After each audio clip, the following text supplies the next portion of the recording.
Welcome to my weekly live chat. And so nice to, there we go, chat with Lee Weitzman friends. And it's so nice to be back with you this week. If you'd like to join us, it's very easy. Any place where you see this broadcast, you'll see there's a StreamYard link. All you have to do is click that StreamYard link, and you are right here with me and with my friends here, and you're able to communicate and talk. If you're in the waiting room, I'll bring you in a minute, and I hope that I get a chance to meet you and to meet all of you. So welcome. Today, for our topic, I've chosen arbitrarily, why do bad things happen to good people? It's one of those questions that I think plagues a lot of us. It's something that I think every single person thinks about. Um, and normally I tell a story, but really in this case, I think it's probably everybody's story, in the sense that I think all of us at one time or another, when we're talking about ourselves or thinking about people who are close to us, we think to ourselves, why is it that people who are really good sometimes go through such difficult things? And I don't feel like I need to tell a story, because I really feel like it's kind of everybody's story. So I hope that you'll come and join in on the conversation. That's very easy to do. All you have to do is click the little StreamYard link wherever you're seeing this broadcast, and come and join us. And it'll be our pleasure to get an opportunity to talk to you. So come on in. Don't be afraid.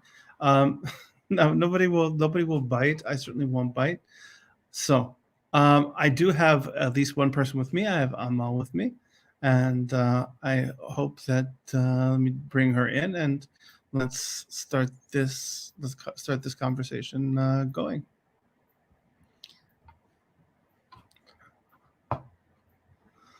Hey, Amal, how are you?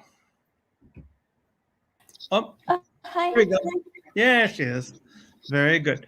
So welcome. So far, you're my only guest, but hopefully others will be joining us soon, and they'll come streaming in at any moment, and that would be great. Um, Let me just kind of do something quick on Facebook. Just kind of we'll do a little. That's right. We'll do a little quick share, and then okay. So my question for this week is I think a question that a lot of people deal with. I mean, I think everybody deals with it. I don't think anybody really escapes this one, and that is that why do bad things happen to good people? And like in a broader way, not just why do bad things happen to good people, because maybe I don't you know that's a why question, but also like how do we deal with that, and how do we understand that for ourselves? How do we make sense out of that? How do we live with that for ourselves and with others? So that's the kind of topic I had in mind for today. I apologize, by the way, if you hear a lot of noise around me. Um, for whatever reason, they seem to be obsessed with blowing leaves. So there's 24 hours a day, it seems, there are leaf blowers. Um, it's fall here, autumn, and they really like that. So you'll hear this kind of loud roar behind me. That's the leaf blowers outside. They're awfully loud. So, Amal, what do you think? Why do bad things happen to good people? Because that's how the world is, I suppose. It's to do with our perception and how we grew up and society, and how there's inequality in society. There's like rich people, poor people, abled people. So Also with people who have connections and there's bias, there's so many reasons why bad things happen to people. Good people. Um, yeah, I think when you said that's kind of the way the world is. I think you're right. I mean, it's you know the world is I don't want to say unfair because that implies you know a kind of I don't know. I'm not sure what that says about justice. Um, but oh, here I'm gonna. There you go. I can mute the mic.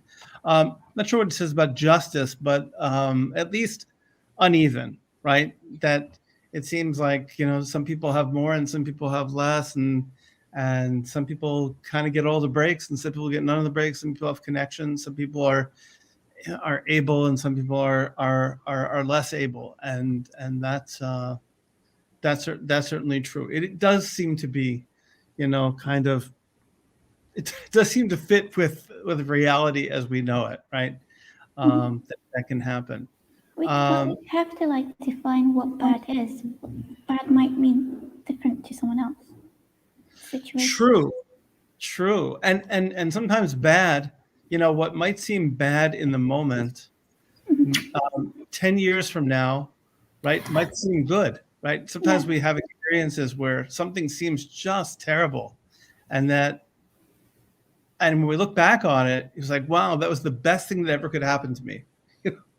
um, if I think about some of the things that I wanted, say when I was like 19 years old, and I was so disappointed when I didn't get those things. But now I think to myself, if I had gotten those things, if that had been my life, oh my goodness, that would have been terrible. Yeah, our Um, perception changes as we get older. right, and so something which is bad could be good. Something which is good could turn out to be bad. Uh, Maha, are you with us? Yes, Oh no, no. Maha, who's the second one? Are you with us? No, I don't know why. are you with us? Yes, I'm here. Hi, welcome, welcome. Uh, Hi. so, is there a TV on or something behind you? Yeah, There we I'm going to go. sit somewhere else where there is no sound, There we go. noise. There Yeah. we go. Okay, Okay. This is better, I think. beautiful. Okay, and Yeah. where are you calling? Where are you from? I'm from Alexandria, Egypt. Alexandria. Okay, Yeah. um, that's where my great grandfather was born. Yeah. Um, Welcome. thank Welcome you. back. Thank you. Um, so, my question is: so, why do you think bad things happen to good people? Maybe it's not just to good people, but bad things happen to everybody. But maybe good people feel it more, or they say they ask or wonder, we are good. Why do that bad thing happen to us? Maybe because they feel entitled to having good things happen to them. Yeah, I think that firstly, for sure, it's true that bad things happen to everybody. Maybe we sort of, I mean, that sounds terrible. Maybe we think that bad things should happen to bad people. So it feels like that feels like justice, right? Yeah, Um, and when it happens to people who are good, then it feels like injustice. But really, it happens to maybe really it happens to everybody, right? We can't. yeah, I think so. Yeah, this is true. Yeah, that's interesting. Mm-hmm. Mohammed, what do you think? Why do you think bad things happen to good people, Mohammed?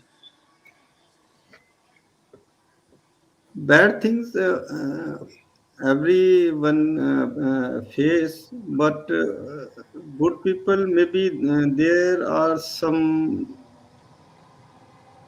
mean okay, their examination. Yeah, if he is on the right path, then they face these things.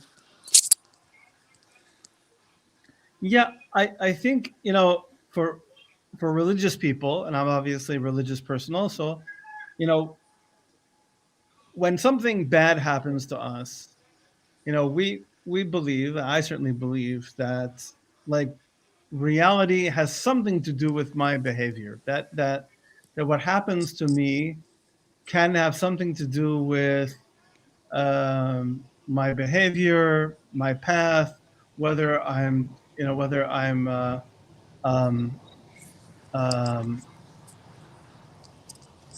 whether I'm you know, on the right path, doing the right things. That's certainly true. And so when something bad happens, one of my first instincts is to look at myself and to look at what I'm doing and to say to myself, okay, am I really on the right path? Am I, is this maybe something, a lesson for me? Is this something to kind of push me in a certain direction or to discipline me in some way? So that's also a very good point. You know, that, you know, I would like to think, you know, we think that people are good people, but maybe they need corrections also, right? Maybe that's the case. Um, maybe it's, Maybe I could add something. What do you mean by bad things happening to good people? What are the bad things? yeah. So that's a good question. I mean, you know, as we were talking before, you know, sometimes there are things which are bad, and like we, you know, they turn out to be good in the end. And there are things, you know, Yeah.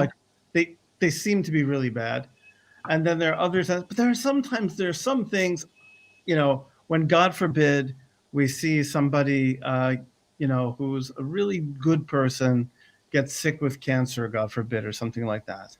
Mm-hmm. It's very difficult to find the good in it. Now that doesn't mean that there isn't.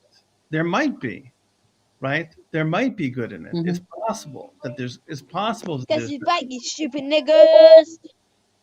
Okay, we had our first. Nigga, nigga, nigga, nigga, nigga. Okay, okay, kicking the gas. There we go. Um, Mm-hmm. so it's certainly, you know, sometimes in the long run, some things can really, you know, can turn out, something good can come from them. You know, very often, you know, people who have been through some kind of real suffering can come out of it with something very powerful and something very important for other people, especially. Um, um, Okay, we could look at something like cancer as an exam or test from Allah, from God, to this person to just test his faith or her faith in Him, right, because whatever God sends is the good. We believe so, right. whatever it is. Yeah, you know, there's an interesting. I'll share an interesting thought from Jewish law. Yeah. So in Jewish law, there's a statement from the rabbis that says you should bless God for the bad just like the good. Yeah. So the rabbis asked the question. They said, well, that's very strange. So what does that mean exactly? Does it mean that you should say the same thing, right? For example, Mm-hmm. when something good happens, you should say, we have a prayer, we say, thank you, God, who is good and does good, Mm-hmm. right? Should we say that Okay. even on bad news? So the rabbis said, well, no. What it means is that just like when something good happens to you, you say, thank you, God, for good and does good. When something bad happens to you, you Mm. say, right? Um, you say, blessed is God, right? Praise be to God, the true judge. Meaning to say that you accept the judgment, but you Yep. don't. Okay. So then the rabbis said, but wait a second. Don't we believe that everything that God does is for the good? So really, you should say good for both. So the answer was, in this world, right? In this world, Mm-hmm. we Yep. experience everything from our lens.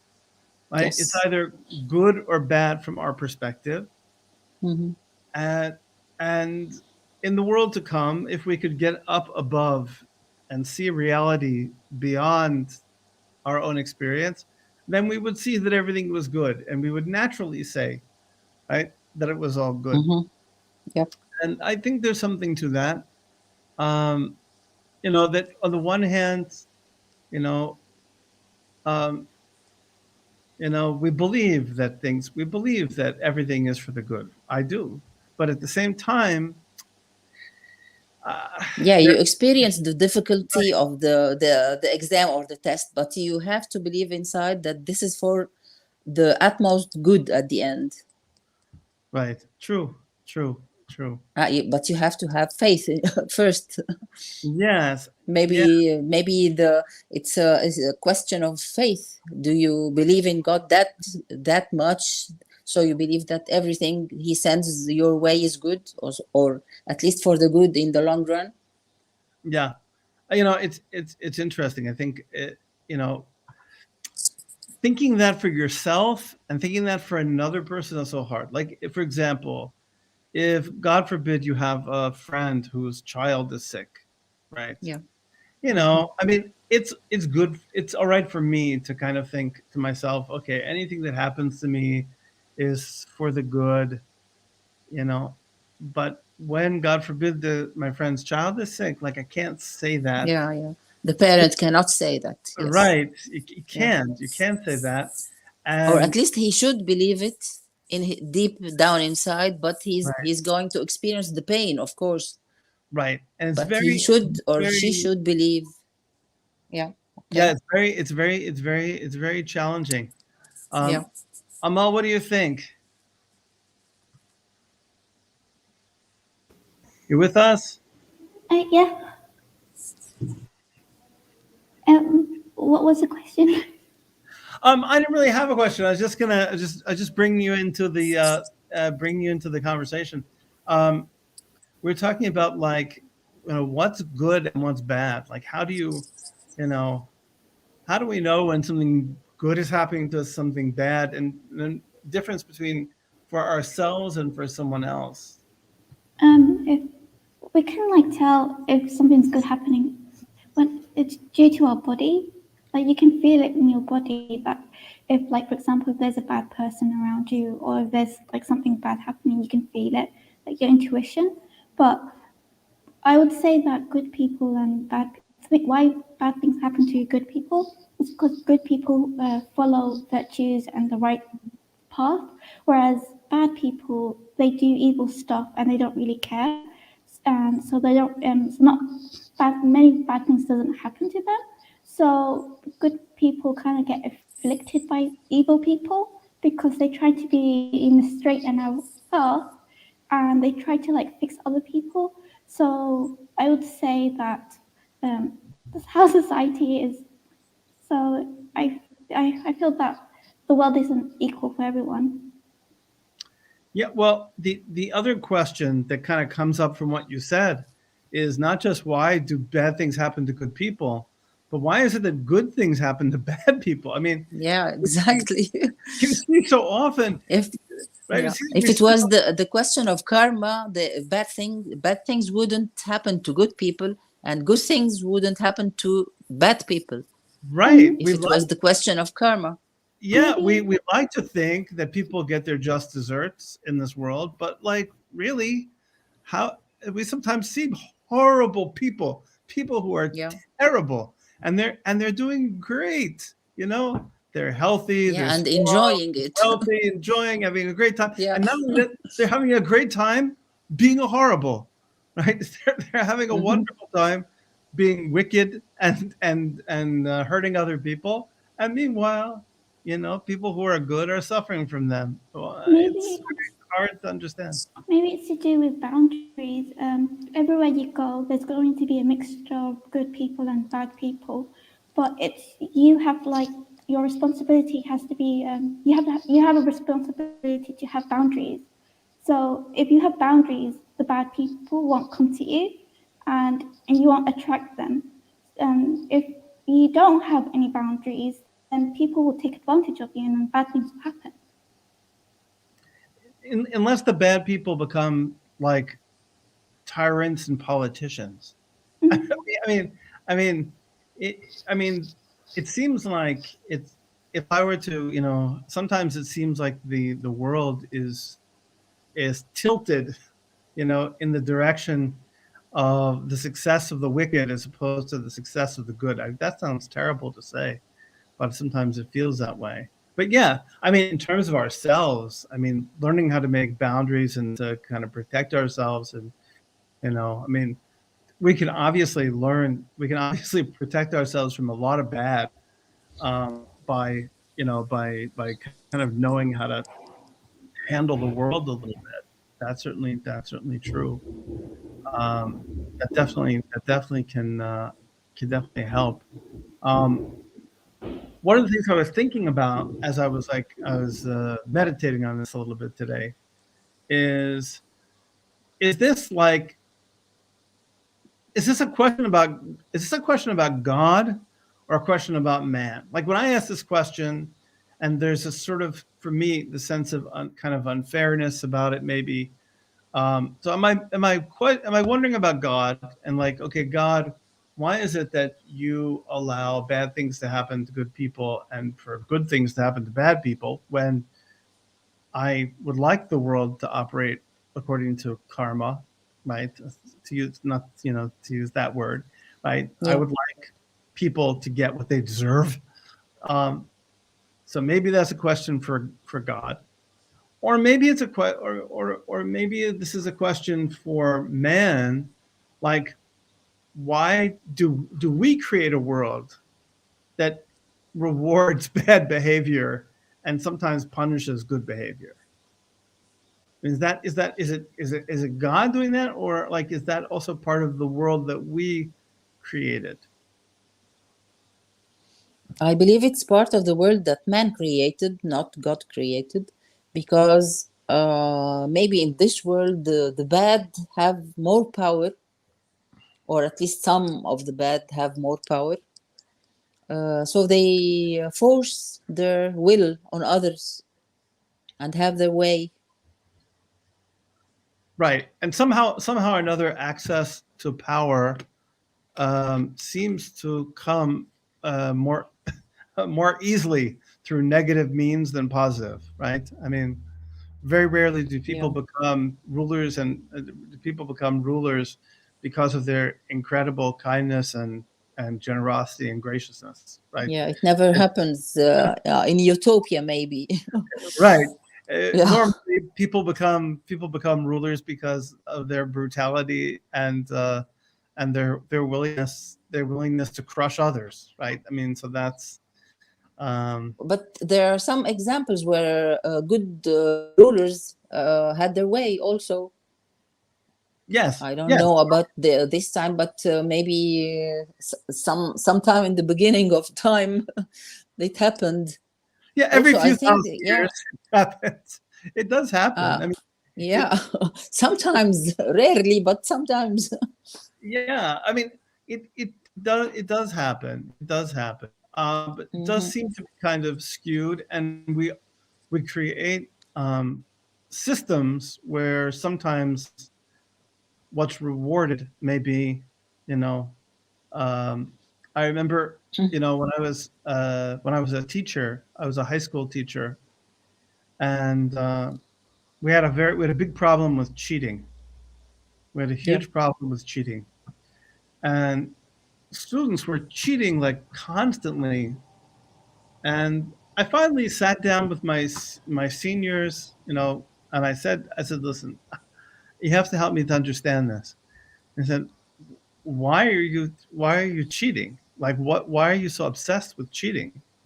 And they said, well, Mhm. look, they said, our entire future depends on our getting into college, and our entire and depends on our getting into a good college. And to do that, we have to have straight A's, and to have straight A's says none of us can guarantee that except through cheating. So they said, it's really your fault.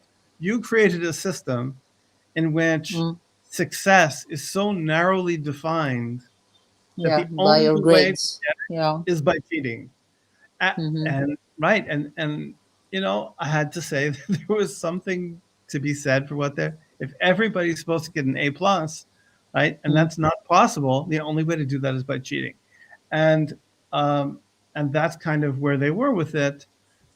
And the system seemed to be completely rigged for people who were willing to do that. So if you're willing to do that, if you're willing to work the system, um, of course, where that was also at a time when people were giving bribes to get into colleges, and there was all this, there's a big scandal about that actually in the same area where I was teaching, um, you know, uh, but those we create systems that kind of favor that. Um, Uh, other uh, not really, but if you follow the rules, whatever they were, by not cheating, the grading system would work actually. If nobody cheated, Yes, they will be graded according to their I don't know, or maybe real knowledge or real worth right. Well, in that's terms of science or whatever. that's interesting. So when I had this conversation with the students, that actually came up, right? Yeah. And I said to the students, I said, look, it's very simple. If nobody cheats, then Mm-hmm. that now makes it fair. And they said, Yeah, they said, exactly. and they said, well, that's never going to happen. So as long as there are people who are cheating, that of Mm. course raises the bar, right? That Yeah, raises for the bar everybody else. Yeah, and everybody else. So yeah. it's interesting. There was if you remember back in the 1970s, there was a researcher named Philip Zimbardo who did an experiment in California where he took a bunch of college students and he locked them up in a basement in Stanford University. He couldn't do this anymore. And he made Mm. half of them into prison guards and half of them into prisoners. And Yeah, in 3 days, within 24 hours, they were already abusing each other. Um, yeah, and and he concluded from that experiment that bad systems create bad people. And years later, when the atrocities happened in Iraq at Abu Ghraib mm. prison, um, he was consulted, and he said, and he was consulted, and he showed how everything about the way that place was run encouraged that kind of behavior. How it wasn't just that there were bad individuals, right? There were Mm. bad individuals, but that the institution, the rules of the institution, the expectations of the institution were such that it fostered bad behavior. Yeah, And so that's one question. It's like when we're looking at a world in which, I mean, I'm all set right off the bat. Everybody, right? It's everybody, right? Everybody goes through this. If everybody is going through these things, you know, then are is there something is there something that's kind of fundamentally not working? Barira, welcome. Wow, nice to see you. Um, so, Barira, you're here. So, my question for today um, is is why do you think bad things happen to good people? Well, hi, Mr. Levi's man. How are you? I Ah, hope you're fine. So, thank my God. name is Beya Ali, and I'm 12 years old. And well, back to Mr. Levi's question. So, I think why always bad things happen to good people. Well, basically, bad things happen to good people because God is just testing us because it is just like it is normal for everybody to test. Because God is testing us. Why? Because he want to know how much you are grateful to him, how much thanksgiving you are to him. And so well, basically bad things happen to good people because there is a Oh, that welcome to the unstable internet Yeah. of the world. Um, yeah, I mean the idea that we're being tested, I think, is that appeals to me. It appeals to me that we're facing tests. Um, One of the things that I've noticed in life um, is that I never wish suffering on anybody. I would never wish suffering on anybody, and certainly not on myself, honestly. Um, but I don't know of anybody who is truly great who hasn't suffered. Like I feel like suffering, having gone through trials at least, is there. There's Barira. She's back. Welcome back. Sorry about your internet, Barira. I feel like talking about the trials. I feel like most people who are really great, when I look at them and I look at their histories, I see that they faced a lot of obstacles, that they Is faced a clear. lot of difficulties. Um, Whether it's in the area of politics or science or medicine, or people who are great humanitarians. Um, they've usually gone through a lot. Um, so I wonder uh, to myself what the role of those difficulties are in creating our character. Like, think about your hero. Okay, think about somebody. Muhammad, do you have a hero? Do you have somebody who's like a real hero to you? Uh, Please repeat your question. I Do you have can't. somebody who you consider to be like a true hero to you?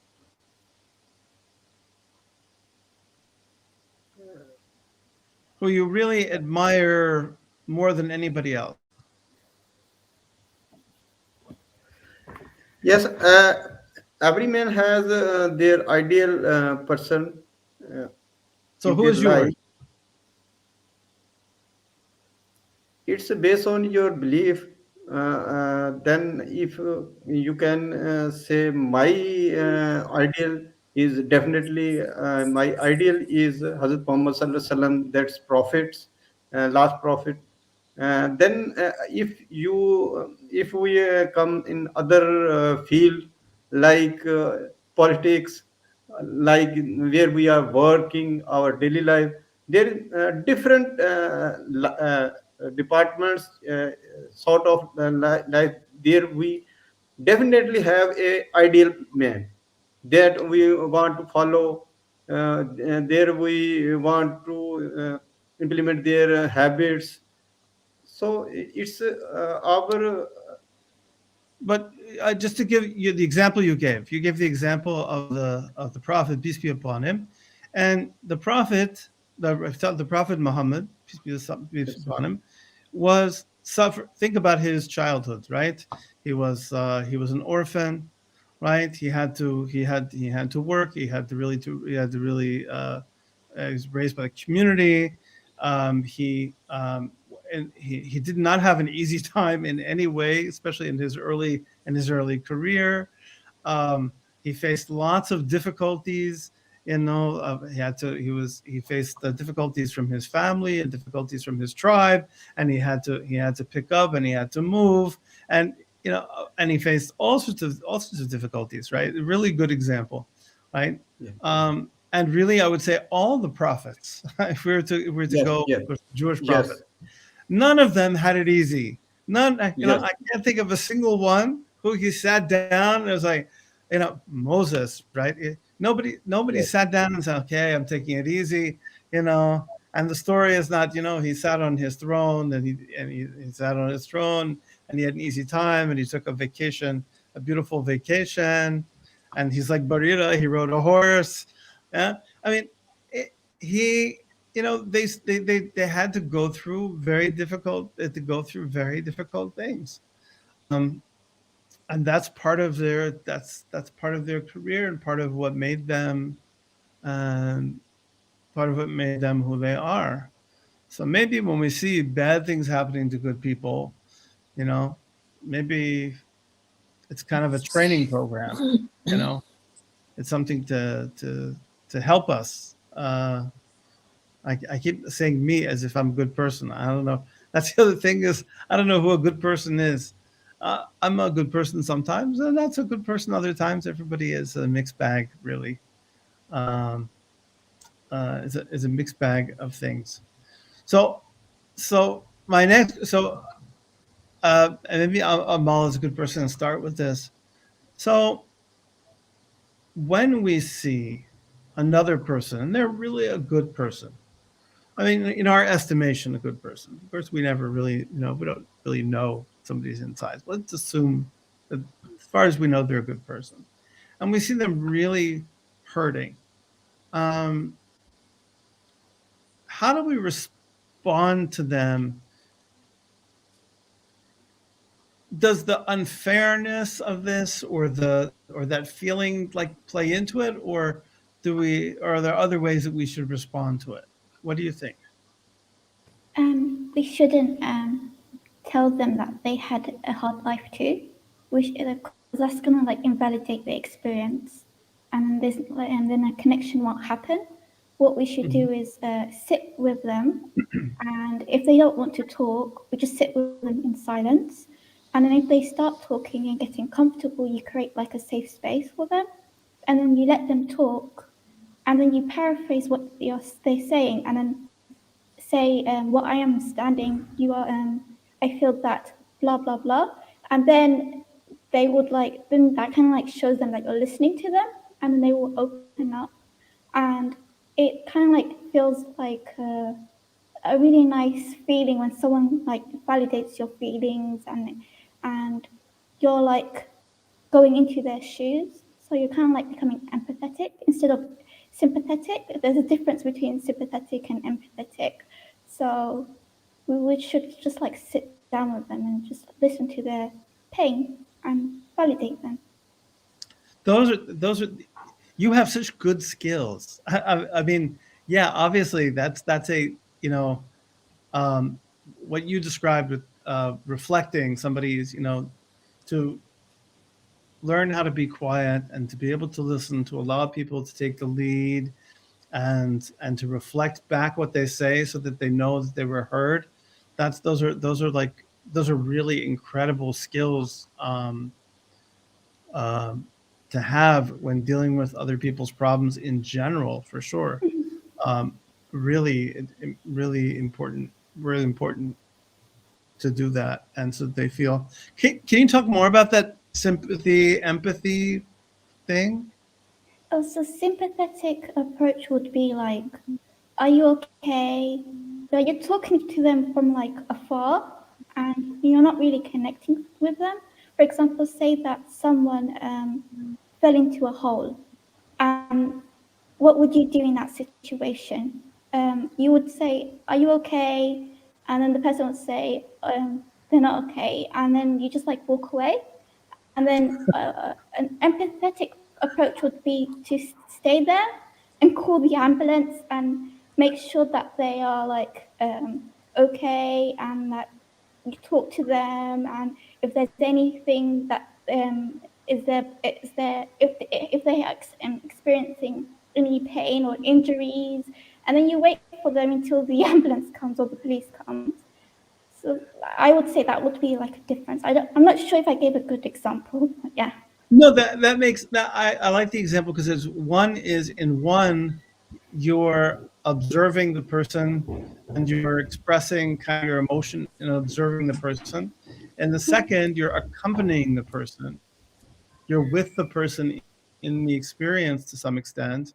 So that's different. That's a different experience, right? That's different. It's, uh, I'll add one thing not to, and I had to teach myself not to do this. I had a bad back. Okay, so one time, I was talking to somebody, and they said, "Oh, my back is killing me. It hurts so bad." And I said to them, "Oh, really?" He said, "I know what that's like. I have a bad back too. I once hurt my back, and I was down for 3 weeks, and I couldn't walk." And I gave this whole long speech, and afterwards, my wife looked at me, and she said, "Do you know what you just did?" I said, "Well, what do you mean I just did?" She said, "We were talking about our back." She said, "No, you were talking about your back. They were talking about their pain, right? They were talking about your pain. And what did you do? You made it into a story about your pain, right? I made it into right? Now it became, instead of being about their experience and their hurt and they don't feel well, as if now all of a sudden I'm talking about me. I'm talking about my back and my experience and my 3 weeks. And I did this and I did that. And right? I made it all about me. So what Amal is describing, where you're reflecting what the person is saying and everything, that's a whole new thing, right? That's really focusing on the other person and really listening to them and really paying attention to what is that they're saying. Ma, welcome back. Yeah, I've been disconnected. I don't know why. Something happened. It's the wonders of the internet. Yeah. It kicks us all around, and it allows us to be able to do this miraculous thing, and then it just takes it away from us in a Takes moment. it away. Yes. Yes. So, what do you think? What do you think about this? Like when somebody's really, when we see a kind of unjust, or it feels like an unjust kind of suffering. Should we address that with the person at all? Or should we say, this really seems unfair? Or does that just make things worse? I think if you can help him by doing something, you can address it as being good or bad or unfair or not. Also, unless he asks for help, I shouldn't offer my help. You think? Yeah. How come? A person should ask for help first. But okay, but what if? Well, sometimes people don't know they need help, right? Or maybe they do. Maybe yes, but in dark cases as depression or something. But in general, I think they do feel they need help. Yeah, it's interesting now. I have to look at. I have to examine myself a little bit because maybe I help too much when in times when nobody asked for it. Right? That could be a problem. No, really. Yeah, it could. Yes, it could be a problem. Sometimes you offer help, but people just need this empathy that the lady over there talked about. Right. Sympathy is feeling sorry for somebody who's telling you something. Sorry and pity, feeling sorry and feeling pity for something. But empathy, you acknowledge their feelings and be supportive. Right. Right, and that is right. I never thought of the difference more, but sympathy, right? I think is far less supportive and also is more kind of. You get in the feeling wisdom, the sympathy. Right. You sympathize. Maybe if you feel sad, I feel sad also. But empathy, you feel sad, I feel supportive, and I tell you to express your feelings. I'm there with you. I'll help you if I can. If you need something, I'll do it for you. Being positive, I think, empathy. Empathy is a bit negative. So I'll ask a question about, because I'm a religious guy. I'm not a rabbi, by the way, but I do a lot of rabbi jobs in the sense that people consult with me a lot about personal problems, and I have that kind of a role, I guess, for better or for worse. And um, so I'll ask the advice from all of you. So me as a religious person and as a person who kind of represents religion, which I do quite a lot, somebody comes to you and they say, uh, I'm a, I'm a decent person and I just have the worst luck. You know, that's how people often put it. I have bad luck. You know, I have bad luck in love. I have bad luck in money. That's what seems like love and money are the two things that people have bad luck in. Right? I'm Yeah. or I bad luck with love, bad luck with money, and bad luck in other relationships, family, and so as a religious person, what should I be telling them? Not necessarily what the truth is, but what should I be telling them? Like what's my message as a religious leader? What should be my message? What do you think, Barita? What do you think?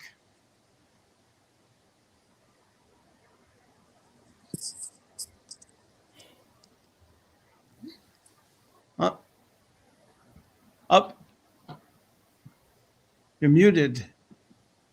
Who? Up, Miss Barrier. You have to unmute.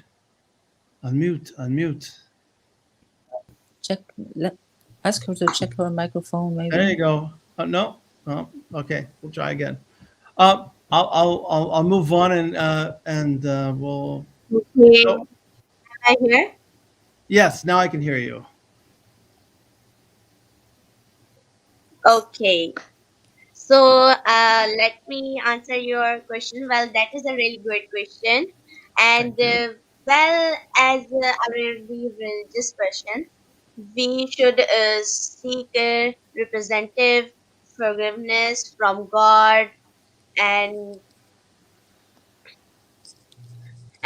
that's the many things you have to do.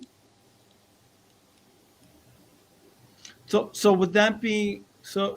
Would that include saying to them, "Hey, I think this could be a test from God"? Should I say that to them? Yes. Okay, I should say. Okay, Maha, what do you think? Unless they're believers, they won't take you seriously. Okay, true. Yeah. Okay, and if they are, If they are, they will by themselves figure out that this is a test. But you have to point out to them that this is a test. Maybe they have in wake of the problem, they would have forgotten for a minute, or maybe it went out of sight for a minute that this is a test. Maybe you should also let them count their blessings. Yes, there is some bad luck in some part of their lives, but is everything going downwards, down the drain? There must be something good in their lives. you know, If they try to find it, my okay, yeah, instinct is that I yeah, like that idea, and I think I do that quite a lot actually.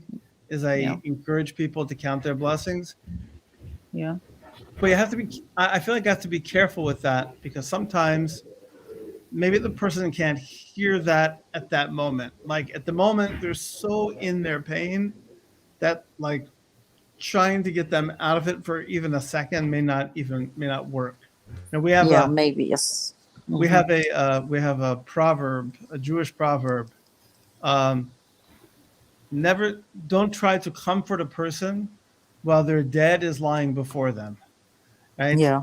So Hmm. while the person while they're still in the presence of the body, we don't offer comfort because they're not there yet. They can't accept it. They're not going to hear it yet. Once the person is buried and once they start the mourning process, then we can offer comfort. But until then, um, so but So but maybe you just have to acknowledge their feeling of being deprived of the good things. That's all. right, That maybe might be maybe may, the answer. yeah, maybe that's it. And but I feel like those religious messages to maybe to say, to consider that maybe these are trials, maybe we can learn from it, maybe there are other good things that we can look at. I mean, I think those are important messages. I'm not sure when you deliver those. Yeah. Um, Maybe it's depending on the problem also, right, right, whatever uh, they're facing. If it's right, something very grave, you have to just be there for them and comfort them until they feel a bit better, then introduce a solution or something. right. I once a friend of mine, their child passed away. God forbid, he was in his early 20s, and he really Yeah. just died. I mean, he was at the gym, and he had a heart defect, Just and he just died. And I was at the funeral, and I'm sitting with my friend whose son had just died, and very suddenly, and this very religious man came in with a big long beard, and he walked up to my friend. He said, "You know, we can't begin to understand these things, why it is, and he went into this long philosophical thing, and he says it makes you wonder about why it, and my friend just kind of looked at him and said, he said, you're here, like you're here to give me a lecture on theology right now? Like, really? yeah, Like, exactly. Yes. I just lost Mm. my son, please, like, go away. Like, Yeah, yeah. don't. Let me grieve first, then introduce something else to me. Then Yeah, we'll be able to talk about it. yeah. Amal, what do you think? What was the question again? So my question was, is like, as a religious person, um, what's kind of my messaging uh, when somebody kind of approaches me with this question, and it does happen quite a lot, where somebody says to me, like, I get this all the time. I just have, I'm a decent person. I try to do the right thing, but I just have bad luck when it comes to love. I have bad luck when it comes to making a living, or when it comes to like family. I just have bad luck. And how do I respond to that as a religious person?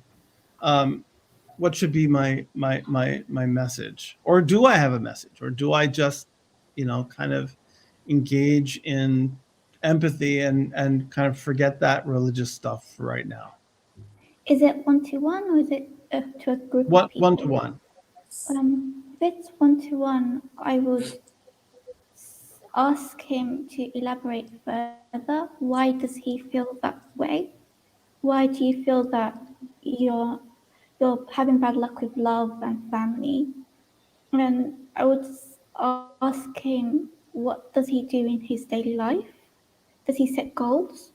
So without setting goals, that might lead him to like feeling like a failure. So that might be one. I would say that you need to like practice patience. Maybe they don't have enough patience and they're comparing themselves to others, and that they need to love themselves. But I would be compassionate with them, and I wouldn't further advise them with like life advice. I would just give them compassion and let them talk, and then while they're talking, they'll figure it out what the problem is. Yeah, it's interesting you mentioned about comparing yourself to others. I sometimes wonder whether that kind of plays into our feelings of fairness and unfairness, because we kind of look at other people, and we think, oh well, they're not so great, but they're doing much better than I am, and why is it they're successful and I'm not successful? Why is it that they have and I don't have? And that's, as I think you point out, that's kind of a dead end, especially because you really don't. We never really know about other people's situations. We don't really know deeply about other people or what they're experiencing. Very often, we're wrong about them. Um, It's like a all or nothing mentality. So I suppose they have like a very distorted view of themselves, and that they need to like challenge themselves with these distorted thoughts, and maybe give their life like a meaning to it.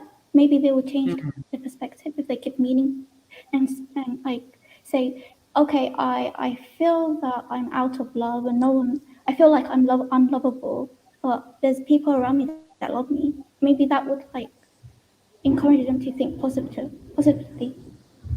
Yes, yes. I think that's also true. I think, very often, when people are talking to you about their problems, they're not they're not really talking about the problems. They're talking about their own feelings about the problems, their own feelings about themselves, and that's a different discussion. Um, and it's also interesting. You said, like, is it on one to one? These are conversations I try to avoid ever having in a group.